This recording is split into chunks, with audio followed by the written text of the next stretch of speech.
کے خلاف ہے۔ اللہ کے رسول صلی اللہ علیہ وسلم کی حدیث ہے سنن نبی داود کے اندر کہ آپ کو بلال کی آذان جو ہے وہ سحری کھانے سے روک نہ دے۔ اگر تمہارے برتن کے اندر کوئی چیز موجود ہے تو تم جب تک اسے ختم نہ کر لو تم کھاتے رہو، اذان ختم بھی ہو جائے اور اگر کھانا آپ کے پاس ضرورت بھی ہے کھانے کی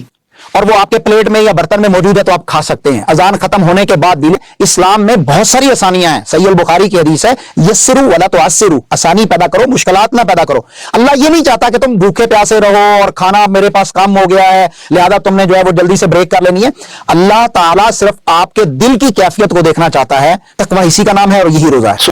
یہ دیکھیے اس کا جواب بہت غور سے سنیے گا، اس لیے کہ یہ روایت بیان کر کے حدیث حق ہے لیکن اس کی توجیحات ہیں، اس کے معنی علماء نے بیان فرمائے اور پرانے بزرگوں نے، تو یہ سب سانس روک کے سننے والی بات ہے۔ بعض لوگ گمراہ کر رہے ہیں، پوری بات سمجھتے نہیں ہیں اور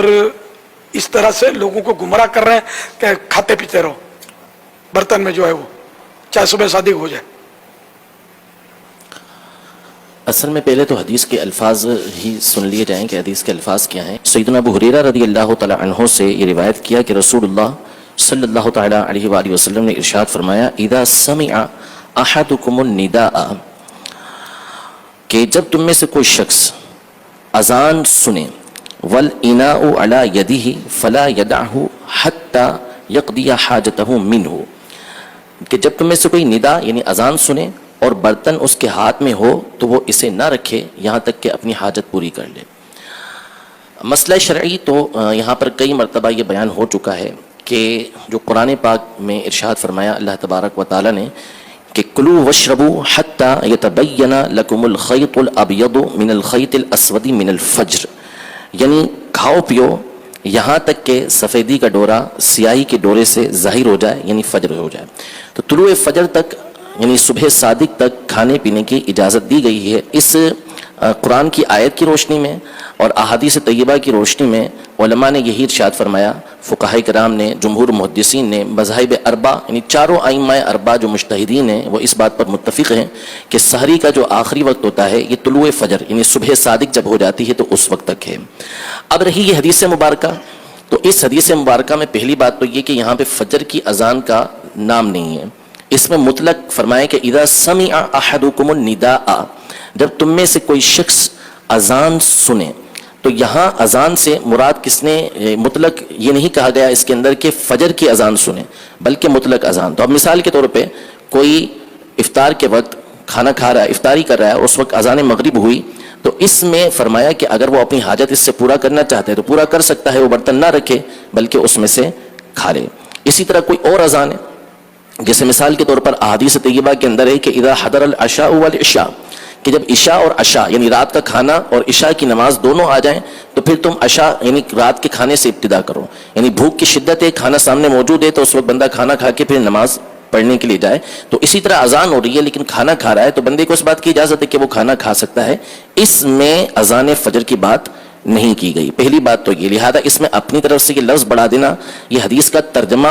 اگرچہ کہ بعض شارحین کے مطابق اس طرح ہو جائے گا جیسا آگے آ رہا ہے لیکن مقصد یہ نہیں ہے۔ تو پہلی بات تو علماء نے یہ بیان کی ہے، کئی علماء کی جو شرح ہے وہ یہی ہے کہ اس سے مراد اذان فجر ہے ہی نہیں، اس سے مراد جو ہے وہ مغرب کی اذان ہے کہ جس میں افطاری بندہ کر رہا ہوتا ہے۔ دوسری بات یہ ہے کہ نبی کریم صلی اللہ تعالی علیہ وآلہ وسلم کے زمانہ اقدس میں دو اذانیں دی جاتی تھیں، فجر کے وقت دو اذانیں ہوتی تھیں، ایک حضرت بلال رضی اللہ تعالی عنہ دیتے تھے اور دوسری حضرت ابن ام مکتوم رضی اللہ تعالی عنہ یہ دیا کرتے تھے۔ یہ بخاری شریف کی حدیث مبارکہ ہے۔ تو نبی کریم صلی اللہ تعالی علیہ وآلہ وسلم نے یہ ارشاد فرمایا کہ تمہیں بلال کی اذان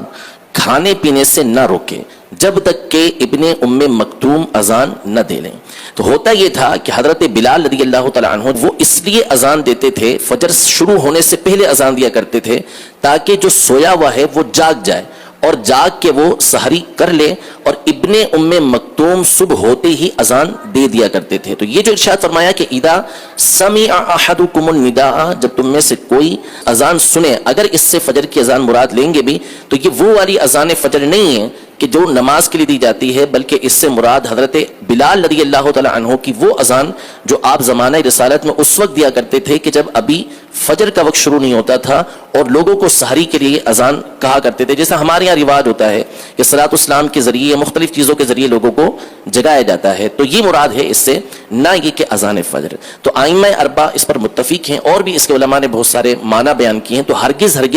اس سے, اس حدیث پاک سے یہ مراد نہیں ہے کہ اذان فجر ہو رہی ہو اور بندے کے ہاتھ میں برتن ہے تو وہ جتنا اس میں سے اپنی حاجت کے مطابق کھانا چاہے تو کھائے, ایسا نہیں ہے. قرآن پاک میں واضح طور پر اللہ تبارک و تعالی نے ارشاد فرمایا, کلو وشربو, کھاؤ پیو, حتی یتبین لکم الخیط الابیض من الخیط الاسود من الفجر, یہاں تک کہ سفیدی کا ڈورا سیاہی کے ڈورے سے, یعنی صبح صادق جو ہے وہ رات سے ظاہر